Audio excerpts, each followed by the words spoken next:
Magandang gabi pambungad sa ating newscast. Holiday po mga ka-A to Z bukas o mamaya na yan, araw ng Biyernes, October 31. Kaya naman nagsimula ng bumigat ang daloy ng trapiko. Ramdam po yan sa North Luzon Expressway.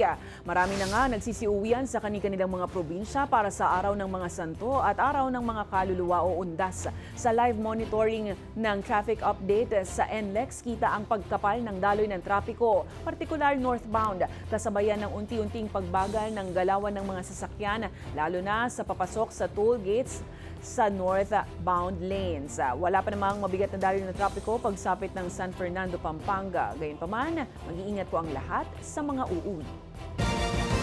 Wala nang patid ang dagsa ng mga pasahero sa NAIA para naman sa pagbibiyahe ngayong undas. Tinatayang aabot sa mahigit 1.3 million na pasahero ang daragsa sa tatlong terminal ng paliparan hanggang sa susunod na linggo. Ang balitang A to Z ni Ace Cruz. Maagang dumating sa NAIA Terminal 3 si Angelica kasama ang kanyang asawa at 3 buwang gulang na anak mula Ilocos Norte para bumiyahe pa uwi sa Davao City. Anya, mas pinili nila agahan ng pag-alis para maiwasan ang siksikan ng pasahero sa Biyernes, October 31. Tingin ko masyadong congested na ata yung traffic inside siguro ng airport, yung papunta. Gusto rin niyang makadalaw agad sa puntod ng kanyang tatay. First na all undas ng papa ko na nawala just this April. So kaya uuwi po talaga kami. Importanteng makauwi ako.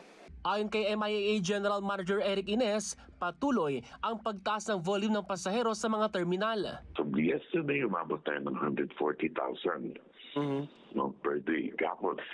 So in-expect namin baka lalong dumagsa mamaya. Bukas, siyempre, in-expect namin. Kaya naka-ready ang terminals natin. Ayon naman sa New NAIA Infracorp, posibleng umabot sa mahigit 1.3 milyon ang bilang ng mga pasahero sa tatlong NAIA terminals mula October 27 hanggang November 5.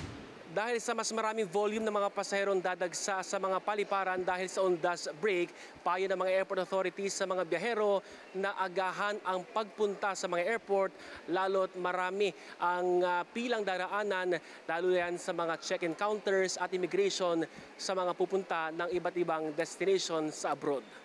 Ang magkakaibigang ito na magbabakasyon abroad, naglaan ng ilang oras na allowance bago ang kanilang flight.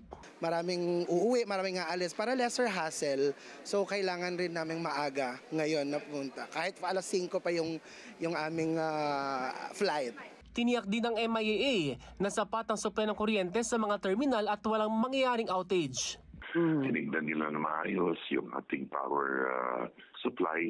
At saka, alam mo ba, mula pa naman noon meron tayong 24/7 na Meralco team. All systems go nila ang mga paliparan para sa maayos at ligtas na biyahe ng mga pasahero ngayong undas. Para sa Balitang A to Z, Ace Cruz.